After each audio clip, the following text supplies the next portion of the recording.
Tapi coba bayangkan dengan ajaran-ajaran yang dari luar. Benehnya belum tentu, benernya pun belum tentu, tapi sudah bisa membenar-benarkan. Bahkan kadang-kadang orang melakukan dengan cara yang lain, sudah berani mengatakan bahwa itu adalah musyrik, bahwa itu adalah kafir.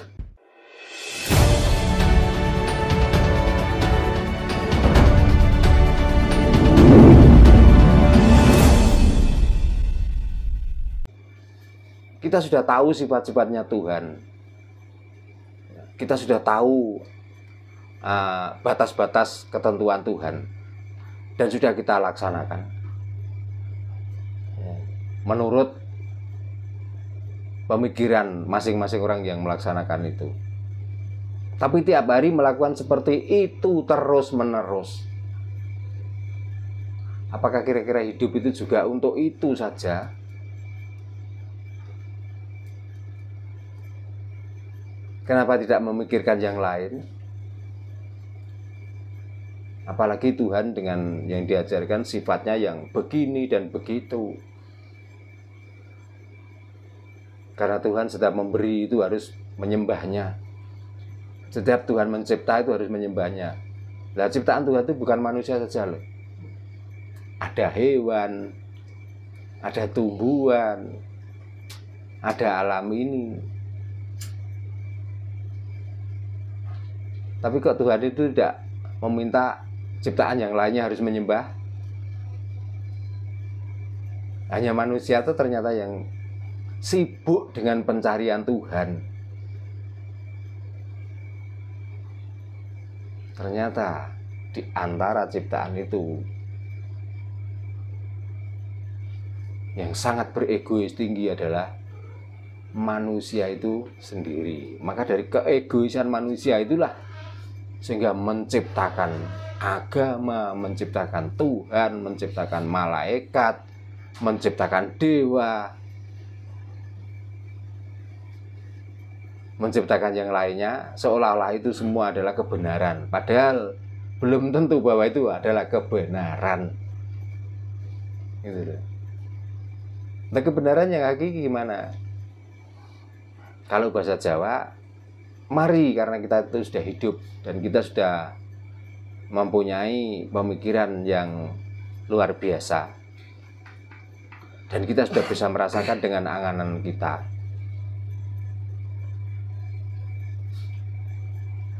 Ya, maka kita itu mengabdi dalam hidup kita sendiri. Karena kita sudah difungsikan hidup, maka kita fungsikanlah hidup ini dengan sebenar-benarnya. Karena ini membicarakan tentang Jawa loh ya. Apa konsep dari Kapitayan Jawa supaya kita itu bisa tahu dengan kasunyatan? Konsep yang utama adalah perilaku baik untuk sesama dan untuk dirinya masing-masing sendiri.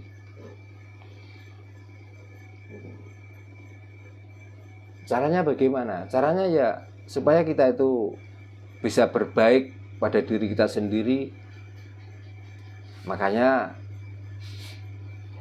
di saat siang hari panas kita pakai baju, di saat malam hari dingin kita juga pakai baju atau selimut. Untuk apa? Untuk menjaga hidup kita sendiri dulu. Dan berprasangka baik pada diri kita sendiri sehingga kita itu menjaga diri kita itu sendiri. Ya, itulah bentuk pengabdian kita, bentuk sembah kita pada Gusti ingkang akarya jagat lan Gusti ingkang akarya jasad. Itu tentang kapitayan dan tentang kasunyatannya. Ya, karena kasunyatan ini kalau diwedhar di samping rumit dan membutuhkan waktu yang sangat panjang. Yang kedua tentang dewa atau dari bahasa agama malaikat lah katakan, atau tentang yang gaib. Apakah itu ada? Apakah itu apa tadi? Personifikasi dari sebuah ilmu. Nah, begitu. Dewa, malaikat, mau gendruwo, tetean, jin dan lain sebagainya. Kalau dibilang ada, memang itu ada. Tapi kalau dibilang itu tidak ada, juga sebenarnya itu tidak ada. Yang mengadakan juga kita sendiri, yang tidak adakan juga kita sendiri. Gitu loh. Karena sudah dari beberapa kepercayaan juga menyatakan bahwa manusia itulah ciptaan yang paling sempurna. Makanya yang lain itu termasuk yang tidak sempurna. Nah, sempurnanya ya karena kita itu yang egois itu tadi. Karena keegoisan kita itu lagi akhirnya.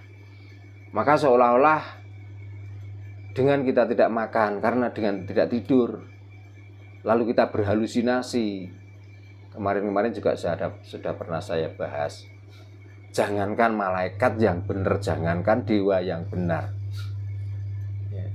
Bahkan sampai ada daun pun yang patah dari pohonnya, ditiup angin dengan melambai-lambai mau jatuh ke tanah, dengan kehalusinasian kita yang tingkat tinggi, lalu kita menyangka bahwa itu adalah dewa, bahwa itu adalah malaikat, bahwa itu adalah pengejauhantaan dari leluhur. Wis apa sajalah cara menamainya. Padahal orang yang melihat seperti itu kadang-kadang belum yakin bahwa itu apakah dewa, apakah itu malaikat, apa itu leluhur. Belum tentu, tapi sudah berani memastikan, bahkan belum tentu antara tiga ini apakah itu diantaranya nama itu benar, tapi sudah berani meyakinkan bahwa itu sebenarnya yang datang adalah dewa, itu yang datang adalah malaikat, itu yang datang adalah leluhur. Begitu dan seterusnya. Jadi kalau begitu, saya memberanikan diri bahwa itu semua bisa dinamai apa tadi? Halusinasi. Ya, halusinasi. Dan kalaupun itu dipercayai, ternyata itu adalah kepercayaan yang fiktif, atau dengan bahasa Jawa yaitu orang yang percaya dengan gugon Tuhan. Gugon itu percaya, Tuhan itu meyakinkan. Jadi kepercayaan dari perkataan yang diyakini, padahal kebenarannya itu loh tidak bisa dipertanggungjawabkan. Ya sebenarnya dari sumber manapun, dari sumber agama maupun apa saja, saya melihatnya kok itu sekedar dogma toh. Kita harus meyakini yang belum tentu kebenarannya. Dan kita harus mengerjakan sesuatu yang mungkin pekerjaan itu juga belum tentu kebenarannya. Makanya kita itu sebagai orang Jawa, bagaimana tuh untuk membangkitkan semangat Jawa? Karena kalau sudah ngomong Jawa itu sudah jelas artinya adalah benar. Kalau sudah ngomong Jawa artinya itu beneh. Antara benar dan beneh itu bukan orang pinter loh. Orang yang dikatakan benar itu artinya sudah bisa menempatkan sesuatu pada tempatnya. Orang yang dinamakan beneh, orang itu sudah paham untuk menempatkan sesuatu pada tempatnya juga. Saya beri contoh. Kita itu seolah-olah benar. Ya, katakan saya, ini Mas Agus, tolong gelas ini taruh meja, katakan. Karena dia itu orang benar, ya. Ditaruh sini juga di atas meja, ditaruh sini juga di atas meja, ditaruh sini juga di atas meja. Ini sudah benar. Gelas ini ditaruh di atas meja. Tapi kalau Mas Agus itu benar, yang namanya gelas harus ditaruh meja, ya paling tidak di sini supaya apa? Ini nggak jatuh dan tidak merugikan baik yang menyuruh maupun yang disuruh. Nah, inilah ajaran Jawa.